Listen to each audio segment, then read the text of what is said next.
May kutsinta ka na, may puto ka pa. O diba, 2 in 1 na siya? Masarap na kombinasyon nga ang dalawang sangkap na ito dahil meron ka ng makunat-kunat na kutsinta at malambot na puto. Eto nga yung tinatawag na putsinta. Isa na namang negosyo recipe ang isi-share ko sa inyo ngayong araw. Madaling gawin at simple lang ang mga sangkap nito. Pwedeng panghanda sa anumang okasyon at pwede nga itong pangbenta. Kaya naman kung interesado ka sa video na to, panoorin mo hanggang dulo. So ang unang gagawin natin ay itong ating kutsinta mixture. Gagamit tayo dito ng 3/4 cup ng dark brown sugar or 125 grams. 1/4 teaspoon ng asin at 1.5 cups ng tubig. I-mix lang natin ito until matunaw yung asukal. Then ilagay na natin ng half cup ng all-purpose flour, half cup ng cassava flour, at isang sachet ng powder milk. So ayan guys, ipinakita ko na lang sa inyo kasi hindi pala nakaplay yung video ko nung paglagay ng all-purpose flour, cassava flour at powder milk. Then nung hinalo natin ay ganito na ang kanyang magiging result. Naglagay din pala tayo dito ng half teaspoon ng lye water at 1 teaspoon ng vanilla extract. So para mawala yung mga buo-buo ay sasalain natin to ng 2 beses. Then iset aside muna natin ito at gawin naman natin itong ating puto mixture. So pagsamahin lang natin dito ang itlog, oil, pwede rin ang butter or margarine, asukal, asin at tubig.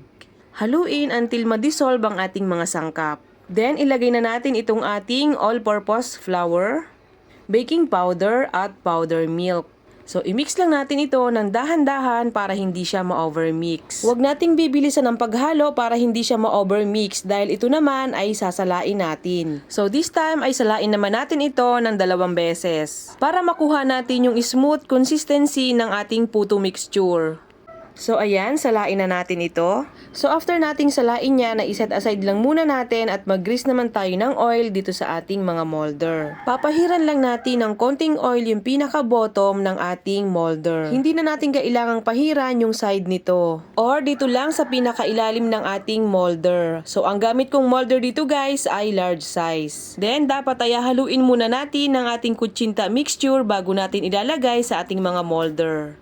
Bawat molder ay maglalagay tayo ng 1.5 tablespoon. Make sure lang guys na habang ginagawa nyo to ay dapat nagpapakulo na kayo ng tubig sa steamer.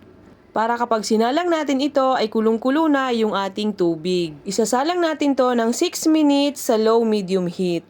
At maglagay ng tela sa takip para hindi matuluan ng ating mixture. So ayan po yung ating pinakaapoy. Then after 6 minutes ay hanguin muna natin itong ating kutsinta. At ilagay naman natin itong ating puto mixture. So maglalagay naman tayo dito ng 1 1/4 tablespoon ng ating puto mixture. Sa bawat umaga, may kwento ang simula. Amoy ng kakanin, saya.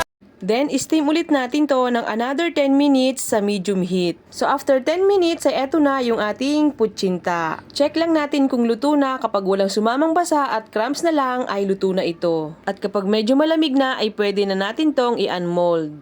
Tingnan nyo guys, napakaganda ng pagkaluto ng ating putsinta. Makinis yung ating kutsinta at yung ating puto naman ay malambot at fluffy. So kung magpapa-order kayo nito, pwede nyong ilagay sa mga bilao at sa tab. Sa recipe na to ay nakagawa ako ng 24 pieces. Large size ng molder. At ang selling price nga nito ay nasa 7 to 8 pesos ang isang peraso. So pwede din natin itong ilagay sa mga tab or sa clamshell. At kung gusto mong idagdag ito sa iyong negosyo ay subukan mo na rin. And for sure ay papatok nga ito sa lugar nyo kung gagawin nyo itong pang negosyo. Sigurado akong hindi kayo mapapahiya sa inyong mga suki dahil bukod nga sa 2 in 1 na siya ay talaga namang napakasarap. Bagay na bagay nga itong i-partner sa kape, sa umagahan at pwede rin sa merienda. Kung gusto nyo ng ganitong lagayan or clamshell ay ilalagay ko na lang sa comment section kung saan ko nabili. Bukod nga sa magandang paglagyan ay affordable ang price nito. At sa ganitong lagayan ay pwede nyo itong ibenta ng 50 to 60 pesos per tub. So ayun lang muna guys. Thank you for watching. Bye!